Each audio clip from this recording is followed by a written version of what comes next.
Le manque de sommeil vous rend moins beau, moins créatif, plus gras et moins musclé. Ça réduit même la taille du...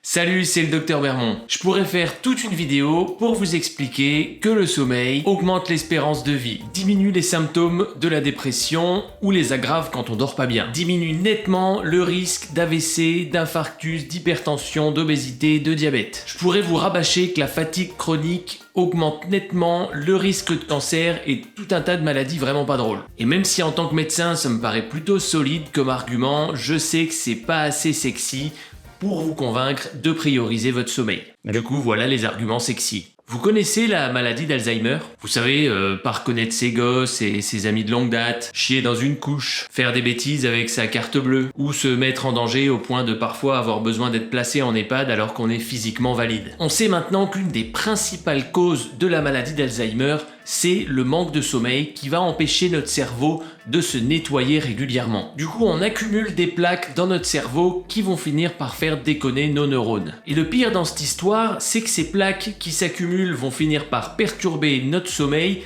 et auto-entretenir le problème. Donc une fois que le processus est lancé, c'est déjà trop tard. C'est pas la retraite dont on rêve et c'est pas non plus les grands-parents que nos petits-enfants auront envie d'avoir. Dormir moins vous rend moins beau. Ou plus moche, ça dépend d'où vous partez. Ça a été fait dans une étude. Si on fait une photo de vous dans des conditions standardisées après une bonne nuit de sommeil, la même photo après une nuit de 5 heures et qu'on demande à des gens qui vous connaissent pas, ils vont vous trouver significativement moins beau et moins attractif sur la photo après la nuit de 5 heures. Merci Netflix. Vous voulez maigrir ou faire du muscle? Si on prend deux groupes, un qui dort bien et un qu'on prive de sommeil. Ceux qui auront moins bien dormi vont non seulement manger plus de calories, parce que le manque de sommeil perturbe les hormones de la faim et de la satiété, mais en plus, ils vont sélectionner les mauvaises sources de calories, c'est-à-dire les trucs très gras et très sucrés qui font grossir, parce qu'ils vont avoir plus de mal à y résister. Et même si vous faites un régime hyper strict avec un déficit calorique, le moins on dort, le plus on va brûler du muscle au lieu de brûler de la graisse. Tous ces trucs-là ont été démontrés scientifiquement. Les gars, vous pensez que parce que vous êtes viril, vous avez pas besoin de dormir beaucoup? Le manque de sommeil diminue la tolérance à la douleur. Bon,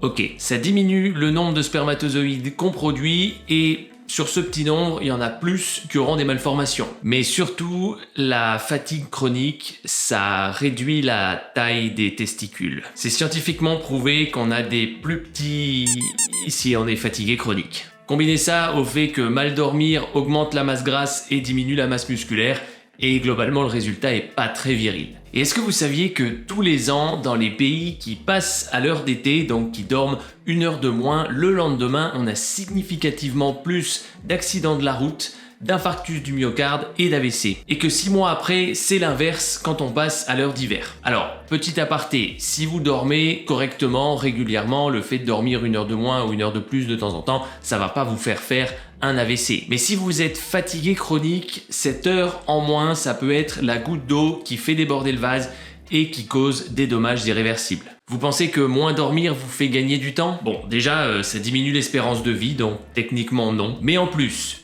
une seule mauvaise nuit augmente grandement vos chances de tomber malade si vous êtes exposé à un virus le lendemain. Et tomber malade, pour gagner du temps, il y a mieux quand même. Ça diminue grandement nos chances d'être immunisé si on se fait vacciner dans les jours qui suivent. Mais c'est pas tout. On sait que moins on dort, plus on perd notre capacité à voir les choses sur le long terme. Le cerveau se met en mode urgence, du coup, il gère plus que ce qu'il a là devant lui sans vraiment se soucier de l'avenir. Et du coup, on prend des décisions de merde et on passe le temps qu'on a économisé soit à faire des trucs complètement inutiles, soit à réparer nos conneries. Vous aussi vous êtes sportif? Ok, le manque de sommeil est le meilleur prédicteur de l'apparition d'une blessure chez le sportif pro et chez le sportif amateur. Et inversement, une bonne hygiène de sommeil est prédictrice d'une bonne performance. Pour la petite histoire, Usain Bolt avait pour coutume, pour habitude, de faire des siestes avant de faire péter ses records du monde. Vous êtes plutôt du genre créatif? La créativité, c'est rien d'autre que des neurones qui font des connexions entre eux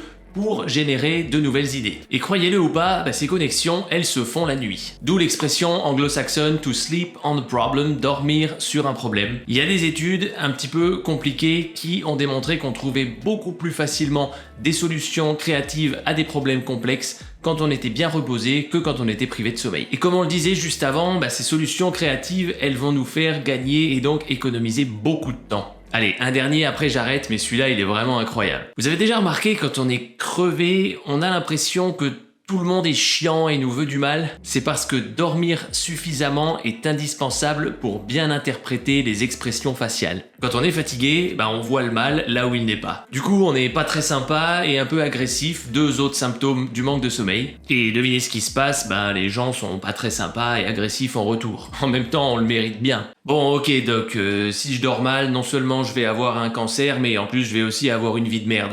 Mais vraiment, j'y arrive pas. Je vous donne 2 trucs. Numéro 1, on a énoncé pas mal de symptômes du manque de sommeil. Agressivité, mauvais contrôle des pulsions alimentaires, prise de mauvaises décisions, surpoids, incapacité à voir les choses sur le long terme, etc. Maintenant que vous le savez, faites le lien. La prochaine fois qu'un de ces trucs arrive et que vous faites une connerie, dites-vous que c'est parce que vous manquez de sommeil. Et à force de vous le dire, vous allez vouloir changer les choses parce que vous en aurez marre. Si vous voulez en savoir plus sur le sommeil, il y a un livre passionnant sur le sujet, c'est de là que je tire la plupart des informations de cette vidéo. Il a été écrit par l'un des plus grands chercheurs mondiaux sur le sommeil et je vous recommande vraiment de le lire dans sa version française ou anglaise. Et étape numéro 2, il faut prioriser votre repos. Il faut que sur votre liste de priorités, le sommeil soit tout en haut. Et une fois que ce sera le cas, tout le reste va suivre. Vous vous poserez même plus la question entre regarder un truc inutile à la télé ou aller vous coucher. Vous allez spontanément vous dire que mettre les lumières à fond le soir avant d'aller au lit, ça favorise pas l'endormissement. Vous allez vite voir par vous-même que vous dormez moins bien et vous êtes moins reposé le lendemain